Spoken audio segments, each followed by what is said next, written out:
According to Sir Isaac Newton's law of inertia, a body of motion will stay in motion in a straight line until an external force is strong enough to change its motion.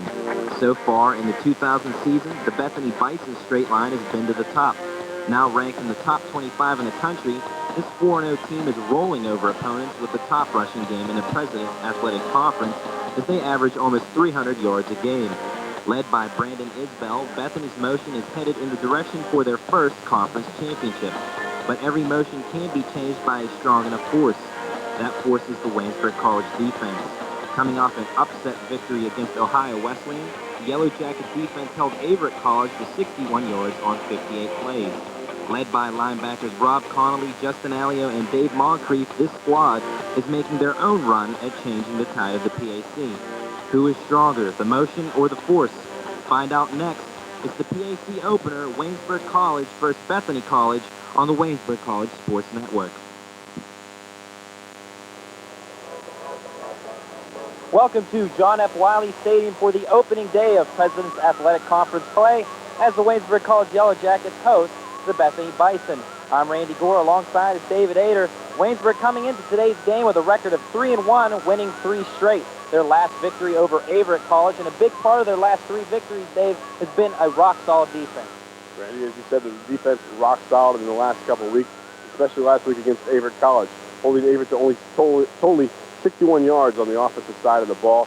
Great job by the Waynesburg defense, but today they'll have their work cut out for them. Bethany brings in a lethal backfield with 3 different running backs who can all run the ball exceptionally well.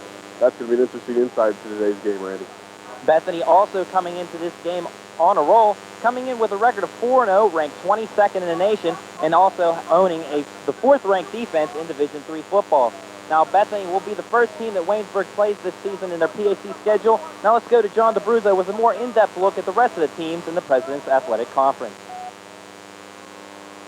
Today marks the opening day in the President's Athletic Conference, so let's take a look at some of the teams Waynesburg will face this season.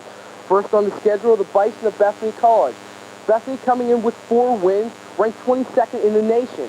They are ranked 4th defensively, only allowing teams to score 23 points. Tomcats of Teal coming in a little surprising too. 2 wins, 2 losses.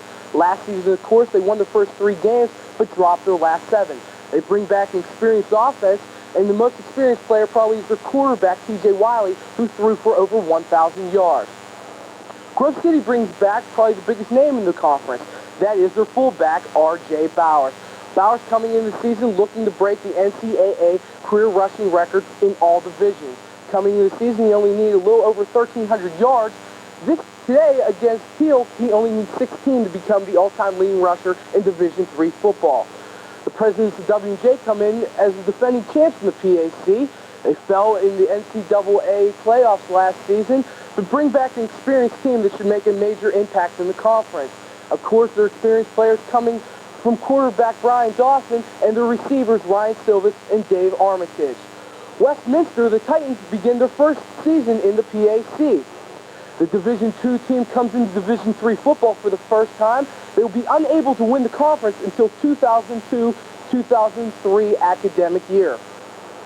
Today, September 30th, not only marks the beginning of PAC football, but makes a special anniversary in football on television. Today, 61 years ago, Waynesburg College faced Fordham University in NBC's feature football presentation. For the PAC Report, I'm John DeBruzzo. Well, it looks like Waynesburg will have their work cut out for them this season against a strong PAC schedule. Now coming up next, we'll have PAC game number 1 for the Yellow Jackets. We'll be right back. You're watching Waynesburg College Sports. Good evening and welcome to Waynesburg Central High School, home of the Raiders. Well, tonight they play host to the Little Prexies of Washington High School. Good evening, everyone. I am David Ader, joined alongside, as always, by Randy Gore. Tonight's matchup beats the undefeated teams. Waynesburg 5-0, Washington 5-0. Both teams coming into this game high, powerful offenses, high-scoring offenses. Randy, what do these two teams need to do to come away with a win? Well, Dave, both of these teams very bitter rivals. Nothing makes a better rivalry than two successful football teams, like you already mentioned. Both these teams 5-0 on the season, and both these teams have very powerful offenses. Washington's offense averaging 52 points a game. Their offense led by quarterback Justin Gagula and halfback Justin Martinchek. Now, Waynesburg's offense, they also have two very talented football players, D1 prospects and Lee Fritz, their quarterback, and Lanford Simpson, their running back. So both these two teams have talented players on offense and very talented offenses altogether. It looks to be a very offensive football game, obviously. It does indeed. The last time these two teams met was at Three Rivers Stadium in Pittsburgh for the Whitfield Class AA Championship. Waynesburg won that game. They are the defending Whitfield Class AA champions. We'll be right back with the keys to the game to see who will come out on top tonight.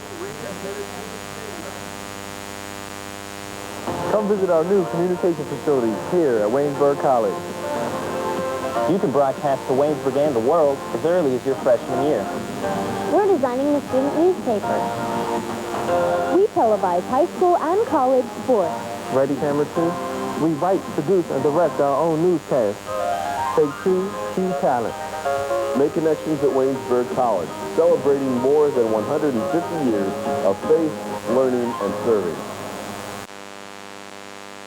5 years ago, Ohio State running back Archie Griffin rushed his way into NCAA history.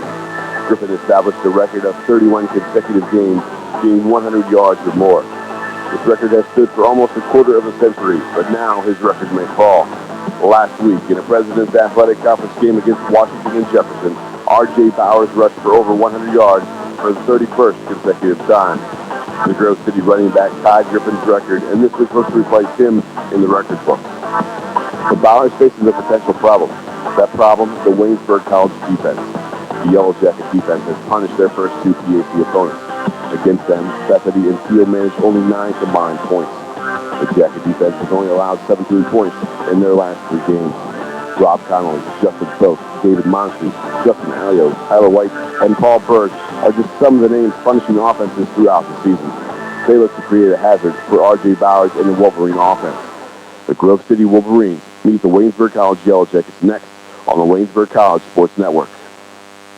Welcome to John F. Wiley Stadium. It's homecoming Saturday here at Waynesburg College as the Waynesburg Yellow Jackets host the Grove City Wolverines. I'm Randy Gore, alongside is David Ader. The Waynesburg Yellow Jackets come into today's game with a record of 5-1, currently on a 5-game winning streak. They have a PAC record of 2-0, and their last victory against conference opponent Teal was a 34-6 victory. And probably the most impressive note of the past few victories is that in the last 3 games, they've given up only single digits to those last 3 opponents. That's true, Randy. Those last 3 games, the Waynesburg defense only has given up 17 points. They've only given up 2 touchdowns in the last 12 quarters. On the other side of the ball, Grove City has a very explosive offense. That might be a little bit of trouble today for Waynesburg, but I think the defensive strength that it is at right now, the point that they are in this season, they will look to stop R.J. Bowers and that pretty good Grove City offense. Well, right now, Grove City with a current record of 2-3. They come in struggling a little bit. Their PAC record right now at 1-1. Their one loss came last week against the Washington and Jefferson Presidents. That was a bad loss for Grove City. They came in that game looking for a positive note. They got one with R.J. Bowers. He tied the 31 consecutive 100-yard rushing games. That record currently held by Archie Griffin. R.J. Bowers comes to this game. He's looking to break that record. If he gets 100 yards today, he breaks that record. He becomes the new record holder with 32 consecutive 100-yard rushing games. Earlier this week, Archie Griffin sat down for an interview, and this is what he had to say about his thoughts on R.J. Bowers and the record.